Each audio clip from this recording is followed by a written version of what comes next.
Hi, before I start, here is me in a voice over telling you कि channel को subscribe कर लो। 50,000 हो गए तो मजे आ जाएंगे। बेल का बटन दबा देना और भी बेहतर। सारे रिव्यूज की खबर आती रहेगी।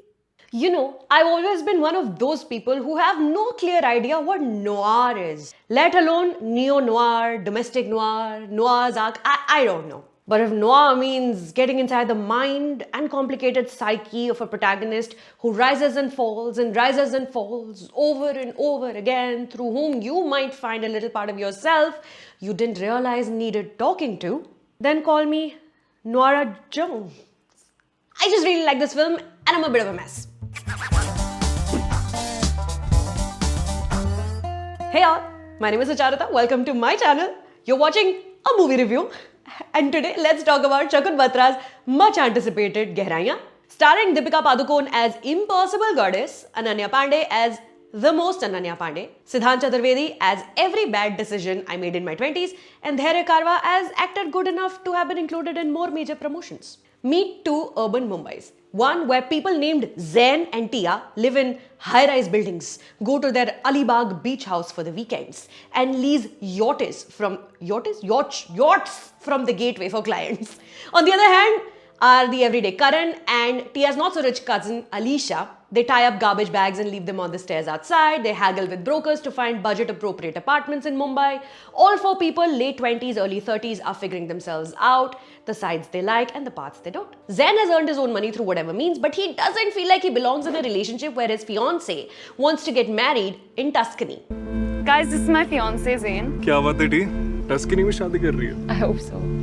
Alisha, who grew up with Tia, is ashamed of her lack of money and material wealth compared to her cousin, and also feels like perhaps she's entitled to a better life. Zain, whose name starts with the last letter of the alphabet, and Alisha, whose starts with the first, realize their needs meet exactly in the middle. So what do we know? Partners? They start an illicit affair, both cheating on their partners, leading to a complete collapse of the entire house of cards. Shakun Batra and co-writer Aisha Devitre, Sumit Roy and Yash Sahai's philandering characters take root in this middle space, this overlap between a free-for-all beach and an inherited beach house, between the sea and land, the spot where waves finally crash and rest for a brief bit before being dragged back into the sea, between expensive personal trainers and the humble yoga. This middle ground materializes as a yacht, a home defying logic and floating unsteady on unpredictable waters instead of standing on solid ground. This ambiguous place in the middle is unsettling by design. Its inhabitants, Zain and Alisha, are gorgeously unsettled, and they immediately identify each other. In some scenes, you hear them talk, but you don't see their lips move, almost like they are hearing each other's thoughts. यहाँ पे words की ज़रूरत नहीं है. When they're falling for each other, Nidesh Bhatia's editing is chaotic, almost indiscriminate, mumblecore. Quick cuts, Kaushal Shah's camera is handheld, it's unsteady, it's tottering, jumping axis, lurking behind doors. The lens is in love with these softly lit actors, professional stunners, polished and groomed to perfection, symmetrical faces even without makeup. Ananya Pandey's bright florals to Deepika's plain athleisure, Karan's playful printed shirts to Zain's monochromes. These couples are badly matched on every level. Costume designer Anaida Shroff Arjania makes sure of it. Partly thanks to her, Alisha walks into rooms and situations looking great, but squirming on the inside, unaware of herself.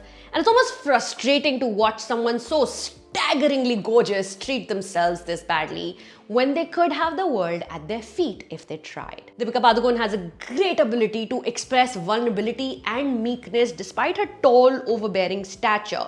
The same build, which by the way she uses to the exact opposite effect in movies like Piku and Padmavat. Alisha is not a likable character at all, which becomes clearer as more story plot points are revealed. But I am a sucker for an actor authentically and impactfully who's able to express silently debilitating anxiety. I'm still not the biggest fan of her Hindi dialogue delivery though, like spoken Hindi sounds unnatural and forced at times coming from her. कभी घर पे नहीं रहता.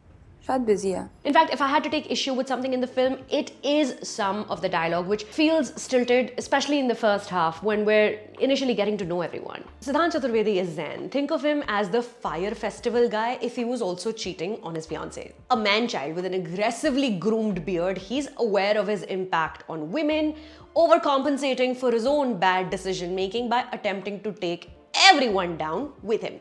It's a pretty great performance, and it's frankly delightful to see how capable the actor is of creating completely new people with each role. Ananya Pandey's Tia, by her own admission, is very close to the kind of person one imagines Ananya Pandey is IRL. A fine and perfectly acceptable performance. She's the girl who wonders why her fiancé is ignoring her while she absent-mindedly eats edamame. The other half of the Mumbai Alisha aspires to live like. Dhairya Karwa as Karan flows in and out of the screenplay seamlessly like the songs do. Like the name of his character, he has an every boy look. Easy to ignore, easy to confuse with someone else, but also very likable. Sweet, unassuming, uncorrupted, non-threatening.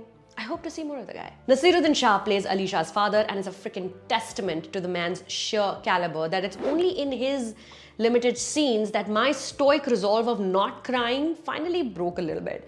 A stiff leg, old sad eyes, an unhappy single loner ailing slightly confused father is a thing of pity. Isha, are you in any trouble with? And the fine actor sells every bit of it. It's an honor watching him act and bring out the emotional core of a Shakun Batra film. That inescapable family traumas and secrets both run deeper than perceived. He is the Gehraiyan of it all, isn't he? Gehraiyan might keep you waiting outside the door for about 20 odd minutes in the beginning, but when that door finally opens and you're done admiring the exterior of the house, it will keep you warm inside until it's time to leave.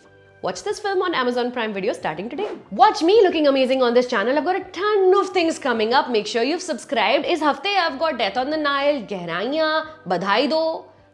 Subscribe, alright? See you.